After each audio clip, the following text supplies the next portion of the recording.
नमस्कार, हमारा नाम है समरीन और आपने देखना शुरू कर दिया है लाइव सिटीज। देखिए, आज से 2 दिन बाद यानी कि 20 तारीख को बिहार सरकार जमीन सर्वे की शुरुआत करने जा रही है और इसको लेकर लाइव सिटीज आपको लगातार अपडेट दे रहा है। देखिए, हमारे कमेंट सेक्शन में आप लोगों के कई सारे सवाल हैं जिनका आज हम जवाब तलाशने की कोशिश करेंगे। तो आइए फिर बिना देरी के शुरुआत करते हैं। आज इस मुद्दे पर सीधी बातचीत करने के लिए हमारे साथ पटना हाई कोर्ट के जाने माने एडवोकेट देव प्रकाश जी हैं। सबसे पहले बहुत शुक्रिया बातचीत के जी, लिए। धन्यवाद। जी, वकील साहब, हमेशा की तरह इस बार भी कई तरह के सवाल हैं जिनका जवाब हम आपसे जानने की कोशिश करेंगे। तो फिर शुरू करते हैं। आपके किसी जी, सवाल के जवाब से पहले 1-2 लाइन हम बता देना बिल्कुल चाहते हैं बिल्कुल बिल्कुल जी। कि ये जो सर्वे हो रहा है, हम्म, सर्वे विशेष सर्वे 2024, जी। इससे न तो किसी का कोई राइट्स क्रिएट होगा हम्म। और न तो किसी का कोई राइट्स एक्सटिंग्विश हो जाएगा। बराबर कुछ लोगों ने सवाल हमने देखा है, तो लोगों को लगता है सर्वे में अगर नहीं जाएंगे मेरा जमीन का मालिकाना हक खत्म हो जाएगा। ऐसा जी। कुछ नहीं है। हम्म, सर्वे में खतियान तैयार होगा और आपके जमीन का जो अभी जो मालिकाना पोजीशन है उसका अपडेशन होगा। तो आपके लिए एक इनेबलिंग फैक्टर है। इनेबलिंग फैक्टर है कि अगर आप कोऑपरेट कर रहे हैं तो आपका जमीन का पेपर सब अब अद्यतन हो जाएगा, पुराना नहीं रहेगा और जो बहुत सारा जो झोल झाल है बिल्कुल। वो आपके अगर हक में है तो आपके फेवर में आ जाए। खतियान बनेगा इसमें। खतियान बनने से, उसमें कोऑपरेट करने से आपका भला होगा। और सरकार ने जो कि ऑनलाइन सिस्टम से पहली बार किया है बिल्कुल कि जी। फिजिकली आप ना भी रहें तो भी आपका काम हो जाएगा। इवन के जो उसमें जो दावा आपत्ति क्लेम्स का सिस्टम है, अपील का सिस्टम है, वो सब भी ऑनलाइन किया है। जी, तो इसमें बहुत सारा चीज करने से क्या है कि आपको ऑनलाइन करने से सुविधा हो जाएगी। बिल्कुल ये आपकी सुविधा के लिए हो रहा है। तीसरी बात, जी। हमने वही बातें बताई हैं जो किताबों में लिखी है। बिल्कुल जैसे जी। जो डायरेक्टरेट ऑफ लैंड सर्वे जो गाइडलाइंस जो इशू किया, डायरेक्टरेट जो इनका है लैंड रिफॉर्म्स का, वो जो गाइडलाइंस में सर्वे के बारे में लिखा है हमने वही सारी बातें बताई। अगर कोई बातें जमीनी स्तर पर कोई पदाधिकारी नहीं मान रहे हैं, नहीं सुन रहे हैं और पुरानी बात सब बोल रहे हैं कि वंशावली जो है सो सरपंच से लिखा के दीजिए, ना लीजिए, आप डायरेक्टरेट को मिल करिए कि आपने चलिए क्यों तो फिर गाइडलाइंस शुरू में करते दिया हैं है। वकील इसी साहब। ढंग की जी। बात जो मैं इसलिए मैं बता रहा हूँ, हमारी जो भी जानकारी है, जो उनका जो गाइडलाइंस है, जो किताब में विशेषण में उपलब्ध है, हम वही बात बता रहे हैं। वही बात बता रहे हैं, तो पहला सवाल ले लेते हैं। जी। जी, देखिए, पहला सवाल जो हमारे पास आया है वो सवाल ये है कि हमारे पास रसीद है पर हमको मालूम नहीं है कि हमारा जमीन कहाँ पर है। खाता खेसरा मालूम नहीं है, रसीद हमेशा से कटा रहे हैं। तो इसके लिए क्या करना होगा ताकि मुझे मेरी जमीन मिल जाए? यह बात समझ में नहीं आ रही कि जी। रसीद जब है तो खाता खसरा नंबर उनके पास क्यों नहीं? रसीद में सब लिखा हुआ होता है। हम्म। खाता खसरा नंबर लिखा हुआ होगा, मौजा नंबर लिखा होगा, प्लॉट नंबर लिखा होगा, थाना नंबर लिखा होगा, सब जी लिखा जी होगा। जी। और ये सब लिखा हुआ है तो हम्म। हमने पिछले बार भी बताया कि वो जो साइट है, हम्म। ये लैंड रिफॉर्म सोसाइटी का जो जी। डिपार्टमेंट का जो डीएलआरएस का मैंने बताया था, हम्म। उसको कहिए तो फिर से मैं बता दूं। हम्म। dlrs.bihar.gov.in, जी उस बिल्कुल। साइट पर जाएंगे। उसके साइट पर जो सर्वे विशेष सर्वे अभियान 2024 है उसको ओपन करेंगे। उसमें जो वहाँ विशेष जाएंगे उसमें उसका आपका जो विशेष सर्वे सर्वेक्षण अभियान का जो कॉलम है उसमें जब फॉर्म्स में जाएंगे जी जी। तो जैसे ही आप अपना मौजा नंबर या प्लॉट नंबर कुछ भी आप डालेंगे तो सब कुछ खुल जाएगा। आपका अमीन का नंबर खुल जाएगा, कानूनगो का नंबर खुल जाएगा, सिविल कर्मचारी का नंबर खुल जाएगा। आपको अपना जिला, अपना ब्लॉक हम्म। वो तो पता होगा, ठीक है। राजस्व ग्राम बिल्कुल जिसको हम लोग जी मौजा जी। कहते हैं वो पता नहीं होगा तो आपके वो रसीद में लिखा हुआ होगा, रसीद में आप लिखा उसको होगा। डालें। उसमें जो अमीन है उसको जी। फोन करके पूछें, आपको हम्म। गाइड कर देगा वो। इसलिए हम्म। सरकार ने सबका नंबर उपलब्ध करा दिया है, बिल्कुल इसलिए बिल्कुल उसमें बिल्कुल दुविधा जी। नहीं है। आप वहाँ फोन से पूछें, मेल भी करें, उस पर जानकारी आपको मिलेगी। हम्म। अगर रसीद है तो बहुत बड़ा चीज आपके पास में। रसीद है तो आपके पास बहुत बड़ी चीज है, और कैसे क्या कुछ आगे करना है ये आपको वकील साहब ने बताया। अब हम दूसरा सवाल ले लेते हैं। देखिए, दूसरा सवाल है कि चचेरे भाई ने और अगर जमीन रसीद के में जी। आपको नहीं मिल रहा है हाँ। तो किसी एडवोकेट के पास चले जाएं, या और भी जो जमीन जाल का काम करते हैं कोर्ट में, उनके पास चले जाएं, वो सब देख करके बता देंगे। वो सब देख करके आपको बता दे। देखिए, दूसरा सवाल है कि चचेरे भाई ने जमीन के एक टुकड़े को अपने नाम से जमाबंदी करवाई है।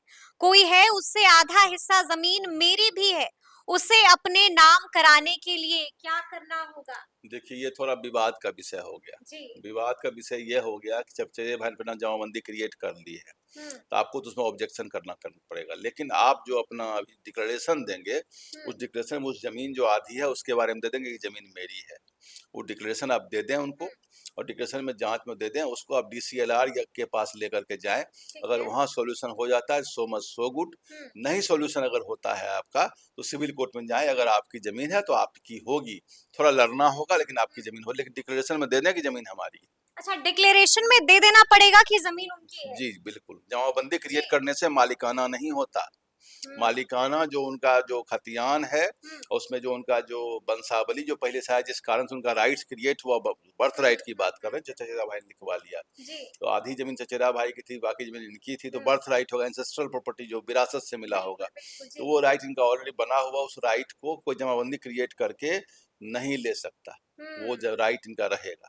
जमाबंदी कोई राइट ना देता है, ना लेता है, केवल सरकार का लगान है वो। अच्छा, ना जमाबंदी कोई राइट देता है और ना ही लेता है। चलिए अब तीसरा सवाल देख लेते हैं। तीसरा सवाल जो हमारे पास आया है वो सवाल है कि सर्वे करने वाले अधिकारी वंशावली में स्वयं के डिक्लेरेशन को नहीं मान रहे, बल्कि सरपंच से बनवाने की बात कह रहे हैं, जबकि आपने कहा था कि आप खुद बना सकते हैं। हम अभी भी कह रहे हैं कि जो डायरेक्टरेट के गाइडलाइंस हुँ, में लिखा हुआ, उसने स्व घोषणा की बात की है। हुँ, उसमें कहीं भी सरपंच, नोटरी, मुखिया, सीओ की बात नहीं की है। नहीं की। आप भर करके उनको दें। हुँ, अगर वो कहते हैं, उनको कहिए लिख के देने के लिए, उसका मेल करें आप डायरेक्टरेट को, उसका निदान तो हो जाएगा। हुँ, उनको नहीं जानकारी होगी जो कर्मचारी आपसे मांग रहे होंगे। ये बिल्कुल, स्व बिल्कुल, घोषणा जी। ही देना है, और 100% वैलिड।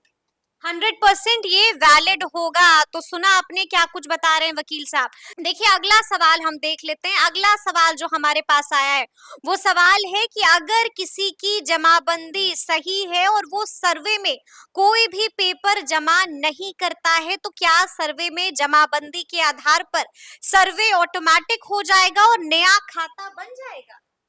नहीं, तब तो फिर अगल-बगल के लोग जो उनका देंगे, हम्म, उसके अनुसार क्रिएट होगा, तो क्यों नहीं देगा। जब ऑनलाइन भी सुविधा दी गई है, हम्म, तो जो भी जहाँ है खुद आता है तो खुद कर दें। नहीं तो किसी साइबर कैफे में जाएं, कोई डाटा हम्म, एंट्री ऑपरेटर, कोई लड़का, आजकल तो घर में बच्चे सब एक्सपर्ट हो गए हैं। हम्म, किसी को बोलेंगे, जब रेल का टिकट आप कटाते हैं, हवाई जी जहाज जी टिकट जी। कटाते हैं, सिनेमा का टिकट कटाते हैं, तो सर्वे कराने में क्या दिक्कत है, करा दीजिए उसको भी। हम्म, कोई इश्यू नहीं होना चाहिए। इसको क्यों ये तो सवाल ही नहीं होना चाहिए। सर्वे जब सरकार कर रही है, और हम्म, आप ही को इनेबल कर रही है, आप ही को बिल्कुल। समर्थ बना रही है, जी जी तो जी। आप क्यों नहीं कोऑपरेट गवर्नमेंट। कल आप वोटर कार्ड ना हम्म, बनाएं, आधार कार्ड ना बनाएं, हम्म, तो फिर अपने राइट्स को अपने आप कम कर रहे हैं। हम्म, हमारा तो यही रहेगा कि आप उसमें कोऑपरेट करें, हम्म, और जो आपको देना है वो आप दे दें समय से बना कर। कोऑपरेट करें और जो भी डिटेल्स देना है वो समय से दे दें। देखिए अगला सवाल है वकील साहब कि हमारी कुछ भूमि 1970 में मैंने एक सर्वे बात में शुरू में ही जी कह दिया कि सर्वे में करने से किसी हाँ का न मालिकाना हक बनेगा न जाएगा, ना जाएगा लेकिन बिल्कुल। आपका अपडेशन हो जाएगा राइट्स का। ये बिल्कुल। इसलिए एडवाइजेबल होगा कि आप अपने को कोऑपरेट करें और अपना फॉर्म भरें उसमें जाकर। कोऑपरेट करें और फॉर्म भरें। देखिए अगला सवाल हम ले लेते हैं। अगला सवाल है कि हमारी कुछ भूमि 1970 में सर्वे में अनावाद बिहार सरकार हो गई है। ये अनावाद बिहार सरकार क्या होता है? इस पर तो एक वीडियो हम लोग कर चुके हैं। हम्म, अनाबाद बिहार सरकार मतलब वहाँ किसी का राइट नहीं, बिहार सरकार की जमीन है। हम्म, ठीक है। जी, लेकिन गैर मजरूआ खास में बहुत जगह अनाबाद बिहार सरकार लिख दी गई है। आपकी अगर जमीन, मैंने कहा कि अगर अनाबाद बिहार गैर मजरूआ खास में मैंने कहा था हम्म, कि वैसी जमीन जो जमींदारी उन्मूलन के बाद, हम्म, जो 1950 में कानून बना, बिहार भूमि सुधार कानून, और उसके बाद जमींदारी जो खत्म हुई, तो उस समय कहा गया था कि डिटेल्स विवरणी आप बना करके हमें दें। बिल्कुल उस जी। विवरणी में अगर आपका लिस्ट में नाम है, या हुक्मनामा है, या सादा हुक्मनामा है, या कोई रजिस्ट्री 1146 से पहले का है, आपके नाम से रैयती क्रिएटेड है, हम्म, और तो आपकी जमीन ही रहेगी। वो अनाबाद बिहार सरकार भी है तो भी आप लिख करके देंगे, आपके नाम से क्रिएट हो जाएगा। एक हम्म, नंबर दो, अगर आपका नहीं भी है जी, और गैर मजरूआ खास सरकार की ही है, उस विवरणी में नाम नहीं है, तो हम्म, ऐसे जमीन को उस समय एसडीओ साहब, अनुमंडलाधिकारी को पावर दिया गया था बंदोबस्ती करने का। बंदोबस्ती उनके फेवर में जो सुयोग्य श्रेणी के हैं। ठीक है, जी, सुयोग्य श्रेणी मतलब वैसे लोग हम्म, जिनका की जो भूमिहीन थे, हम्म, या एससी एसटी थे, या एक्सट्रीमली पुअर क्लास, जिसको ईबीसी क्लास कहते हैं, उस क्लास के लोग थे। उनको अनुमंडलाधिकारी उनके नाम से बंदोबस्ती किए थे।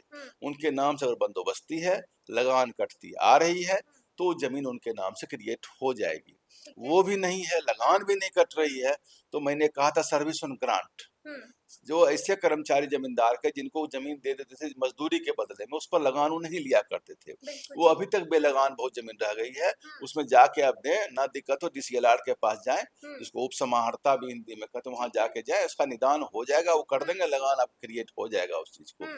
कुछ भी नहीं है, अगर मजरूआ आम जमीन है, सरकार की जमीन है, आपके पास कोई राइट नहीं, क्रिएट केवल एडवर्स पोजिशन है कि बहुत दिनों से आप काबिज हैं, उसके ऊपर पक्का मकान बनाए हैं, तो अभी अतिक्रमणकारी लिखा जाएगा, और कुछ वो भी नहीं है, आपका कोई पड़ती जमीन है, कुछ भी नहीं है, तो अनाबाद बिहार सरकार लिख रहा है, उस पर भी कुछ राइट क्रिएट है, तो आप जाके इसमें लिख करके दें, प्रयास करें। कहीं से अगर बहुत दिनों से अगर आपका मालिकाना हक कायम है और कोई न कोई कारण उसमें दिया हुआ है, बहुत सारे कारण से, तो बहुत सारे लोग बहुत ढंग से जमीन आई है, सिकमी जमीन है, ये बहुत ढंग की जमीन है, लीज पट्टाकार जमीन भी उस समय था, तो ऐसी जमीन भी किसी कारण से अगर आपके नाम पर है, आपके पूर्वजों के नाम पर है, तो उसको आपके नाम क्रिएट कर दिया जाएगा। इसमें वही जमीन क्रिएट नहीं होगा जो प्योरली गैर मजरूआ आम था, मतलब जमींदारों का जो आम, जब जो रोड में, नदी में, श्मशान में, या जो कॉमन लैंड मेला में जो इस ढंग का जमीन जो सार्वजनिक यूज में था, वैसी जमीन कहीं आप दखल किए हुए हों, तो वो जमीन सब बिहार सरकार में निहित हो गई है। तो वो जो निहित हो गई, तो उसमें अगर आप बहुत दिनों से कायम है और आपको सुयोग सराहनी है, उसका बंदोबस्ती आप करवा लेते हैं, सरकार दे देगी। नहीं अगर है तो फिर सिविल कोर्ट में जाएं, अगर आपको राइट क्रिएट हो जाता है तो ठीक है, नहीं क्रिएट होगा तो अनाबाद बिहार सरकार मतलब होता है कि बिहार सरकार की जमीन। अनाबाद बिहार सरकार मतलब बिहार सरकार की जमीन है। तो ये भी जानना चाह रहे हैं, तो क्या होगा इस सर्वे में उनका? इस सर्वे में उनको मैंने इतना कारण बताया कि इस कारण से कहीं अगर राइट्स क्रिएटेड है तो राइट्स मिल जाएगा। अनाबाद बिहार सरकार तो राइट्स मिल जाएगा। रिविजनरी सर्वे में बहुत ऐसे लोगों को भी लिख दिया गया जिनका जमीन उनके नाम से किसी न किसी प्रकार से है, इसलिए वो अनाबाद बिहार सरकार जो रिविजनरी सर्वे जो 1959 के बाद हुआ, 70 और बाद में कासिम जब पब्लिश हुआ था, वो कोई डिटर्मिनेटिव फैक्टर नहीं है, उसने लिख दिया तो उनका जमीन बिहार सरकार का हो ही गया। यानी कि डरने की बात नहीं है, बहुत डरने की बात नहीं, लेकिन आप जांच, जिसको कहते हैं कि बीमारी हुई तो इलाज करवा लें उसका, आप जांच पड़ताल करवा लें, जो उसका नियम, जो ट्रीटमेंट उसका है वो करवा लें उसका, ताकि जमीन अगर आपकी है तो आपके नाम से रैयती हो जाए और आपके नाम से लगान कटना शुरू हो जाए। जांच पड़ताल करा लें और पूरी तरह से उसका इलाज करा लें। वकील साहब, एक आखिरी सवाल भी है हमारे पास। देखिए, आखिरी सवाल है कि जमीन का कोई कागज नहीं है, रजिस्टर 2 में सिर्फ रकबा और नाम है, लेकिन उस जिससे लिया था उसी का नाम है, मेरे पूर्वज का नाम नहीं चढ़ा हुआ है, तो क्या करेंगे? रजिस्टर 2 में नाम है, तो रजिस्टर 1 में और पहले वाले का भी नाम होगा, और रजिस्टर 2 में उसका नाम है जिससे इनका पूर्वजों ने जमीन लिया था। तो जमीन लिया था तो कैसे लिया था? रजिस्ट्री डॉक्यूमेंट होगा इनके पास, रजिस्ट्री डॉक्यूमेंट अगर होगा तो जमीन फिर इनकी होगी। कोई जरूरी है रजिस्टर 2 में, हम तो वही बात तो भी होने जा रही है कि रजिस्टर 2 में उन्हीं लोगों का नाम है जो सब मर चुके हैं, या पहले एक का बीच में कई एक बार जमीन, तो मैंने पहली बार भी कहा था कि जमीन का मालिकाना जो होता है डायनेमिक चीज है, रोज बदलते रहती है, या तो विरासत को लेकर के, या बिक्री को लेकर के, या और बहुत सारे कारणों से। तो जमाबंदी रजिस्टर 2 में नाम किसका है बहुत मैटर नहीं करता है, लेकिन आपका उसके बाद जमीन कैसे हुआ, कहाँ से हुआ, ये आपको दिखाना पड़ेगा। रजिस्टर्ड डॉक्यूमेंट भी अगर खो गया तो रजिस्ट्री ऑफिस से नकल उसका निकाल लें, और नकल निकाल के जाकर के अपना आप दें, उस समय से निकाल के मिल जाएगा जमीन आपको कहीं न कहीं, और जमीन आपके पोजीशन में होना चाहिए। तो पोजीशन में है तो रजिस्टर, तो जमाबंदी आपकी रसीद भी क्रिएट हो गई होगी, तो रसीद आपकी है कि नहीं उसके बारे में चर्चा इन्होंने किया है कि नहीं किया है? नहीं, इसकी चर्चा नहीं किया। रसीद भी अगर नहीं है तो भी कोई बात नहीं है, आप रजिस्ट्री डॉक्यूमेंट निकाल लें, रजिस्ट्री डॉक्यूमेंट निकाल के जमाबंदी रसीद तक पीछे से आपका हो जाएगा और बन जाएगा। लेकिन चुपचाप सोए न रहें, और कोई चीज का मालिक है तो मालिक को सोना अलाउड नहीं। किसी चीज के मालिक हैं तो फिर मालिक को सोना अलाउड नहीं है। एक और सवाल है वकील साहब, जो हम लगातार देख रहे हैं कि हमारे कमेंट सेक्शन में आ रहा है, वो सवाल ये है कि कई बार हमने भी देखा है कि मंदिर की, मठों की जमीन लोग हथिया लेते हैं, तो वैसी जमीनों का क्या होगा? मंदिर मठ का जमीन जो है वो ट्रस्ट की जमीन मानी जाती है, तो ट्रस्ट की जमीन देने की अपनी अलग सिस्टम बनी हुई है। कई बार मंदिर क्या करता है, अभी आपका सिटी मॉल बना है यहाँ पर, वो भी बैप्टिस्ट कोई क्रिश्चियन का ट्रस्ट है, या इस ढंग का बहुत, द्वारका मंदिर वाला केस तो आपके पास है ही, बहुत सारे लोगों का जमीन उसमें पूरा मोहल्ला बस गया है, तो ट्रस्ट को यह पावर दिया गया है कि अपने खर्चे के लिए, अपने ज़रूरत के लिए कोई ज़मीन को वो बेच सकता है, लीज पर लगा सकता है। उन नियमों के तहत उसमें अगर ट्रस्ट में पावर दिया है, ज़मीन सब ट्रस्ट बेचती भी है, देती भी है, तो उनको स्पेशल केस में देखना पड़ेगा उनको ज़मीन आई कैसे ट्रस्ट से है। हथियार लेते हैं ट्रस्ट के बाद कॉलेज के लिए, स्कूल के लिए। अभी बिहार सरकार कई एक जगह मेडिकल कॉलेज में, शायद समस्तीपुर में ही कोई कॉलेज बना, कोई मठ नहीं अपनी ज़मीन कॉलेज को दे दी है। तो कॉलेज स्कूल को सार्वजनिक काम को भी कई बार दे देती है। कई एक बार किसी और गरीब परिवार को ट्रस्ट भी, जो जिसकी ज़मीन है वो तो दे ही सकता है कहीं न कहीं। तो अगर दिया गया है तो ठीक है, नहीं दिया गया तो सार्वजनिक चीज़ अगर है तो वो भी बहुत जगह अलाउ होता है ट्रस्ट की ज़मीन। क्योंकि मंदिर और मठ की ज़मीन तो सरकार सार्वजनिक चीज़ ही हो जाती है मोटा-मोटी। देखते हैं ठकुरबाड़ी में जो है वो बहुत जगह मंदिर में बहुत ज़्यादा ज़मीन है, 50 बीघा 100 बीघा ज़मीन है। इसके लिए मर्डर पॉलिटिक्स वहाँ चलता है। मर्डर पॉलिटिक्स चलती जी, है जी। बिल्कुल, बिल्कुल। कितने ठकुरबाड़ी के महंत मारे जाते हैं, अभी नागेश्वर कॉलोनी में एक महंत मारे गए बेगूसराय वाले।